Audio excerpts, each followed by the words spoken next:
appointing a deputy. An existing system that may have been flawed already? No, not flawed.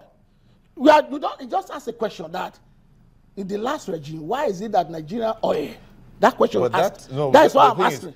Before he came to the question. It started happening recently. Before he came to that question. It started happening. Let me answer that question first. Before he came to that question, you are the one that went. Before he came to that question, he said the recordings of crude production before even this last regime have not been accurate. No, I didn't say so. He said that. Let him give the data. If you make any statement here, boost it with your facts. But have they been accurate? Has they been accurate? I never made that. No, has they been accurate? Of course. Have they been accurate? Have we had an accurate data of oil production in this country? In this country, have we? Has NNPC been able to give an accurate data of lifting? Then you should ask why is it that they have not been able to give the accurate.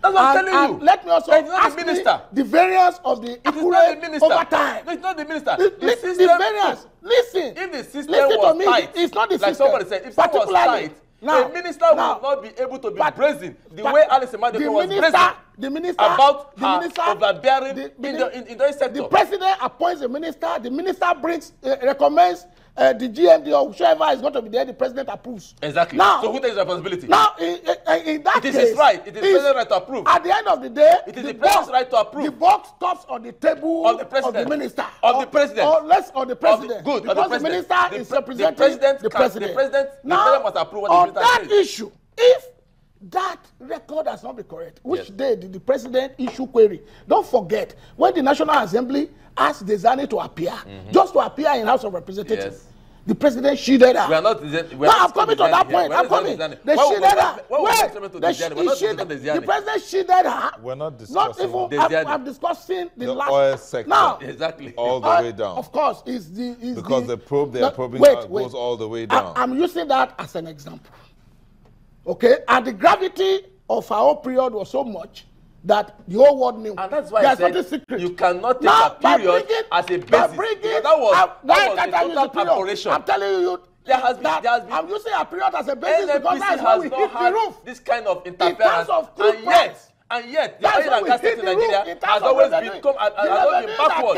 We keep hearing investment. We keep hearing sanitation, sanitize. We keep hearing all those things.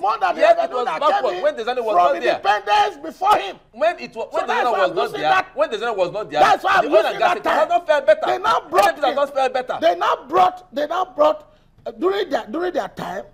Go and find out all oil companies in the world. They do their sales. Or bilateral or corporate. It's only in Nigeria. They allocate to individuals, middlemen, to go and resell crude. So that is part of the strategy not to be able to calculate the actual quantity. Then OML 42, go and find out what happened between the private oil company.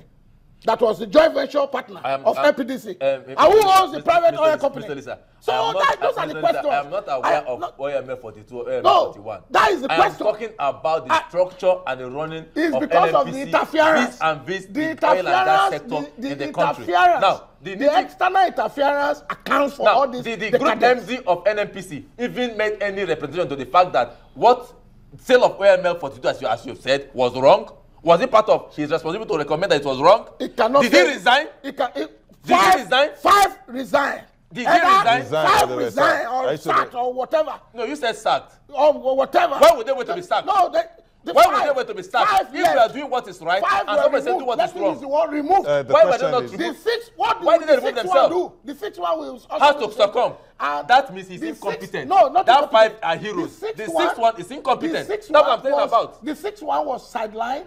And power is now given to ED, Group Executive Director, Finance and Accounts, and they also double promoting, creating a new post. I said five GMDs were sacked.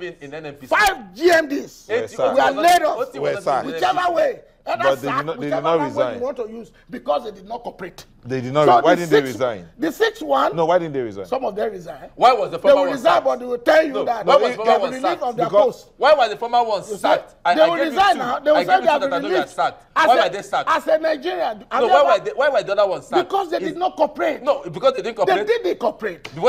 Was that why was sacked? If NNPC is as autonomous as CBN, We all saw what happened during the time of Sanusi. CBN is autonomous. The Minister of Finance cannot come. Tenured. NNPC is not a tenured appointment. Of course, if you display the GMD, no, I disagree with you. No, it's not tenured. It's tenured. It's not tenured. Tell me any GMD that has spent more than 5 years. It's not tenured. It's tenured. It is at the whim and caprices of the president to appoint. All right, gentlemen. If it is not tenured, okay. We should have had one that spent 20 years. All right, thank you. It's the external interference. Thank you. Thank you. If it is not tenured. Thank you. Thank you. Mr. Sam Olisa, thank you. And Mr. Alesta Wilcox, thank you. Mr. Delta, thank you too. In 10 seconds, in fact, 5 seconds. Yes. Closing statement. No. Start with my. No, he started. You start. Oh, what? Okay. 5 Nigerians, seconds. 1, 2. Okay, I won't start at all. Go ahead. If I do it countdown. Go ahead. Well, Nigerians were happy at the development presently. The leadership is to the extent to which the leadership of the country wanted to steal money, that the external interference on NNPC prevailed.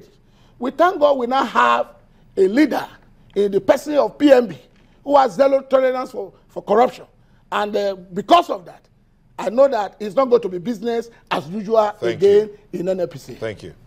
I am an arch supporter of PMB. I stick up my neck for him. I'm going to stick up my. I know he will do the right thing. He will do the right thing in NNPC. Look, NNPC has a structure.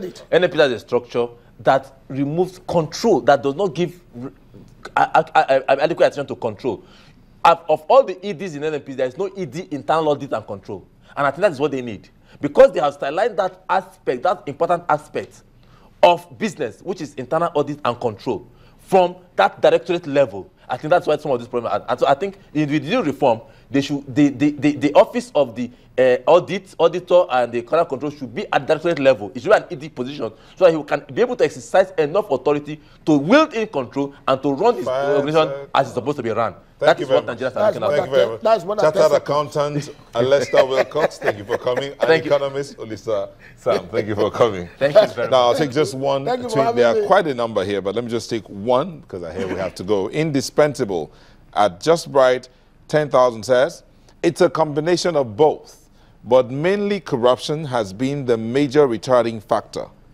Obaseki lived at Nikon Hilton for years. That's coming from Indispensable at Just Right 10,000.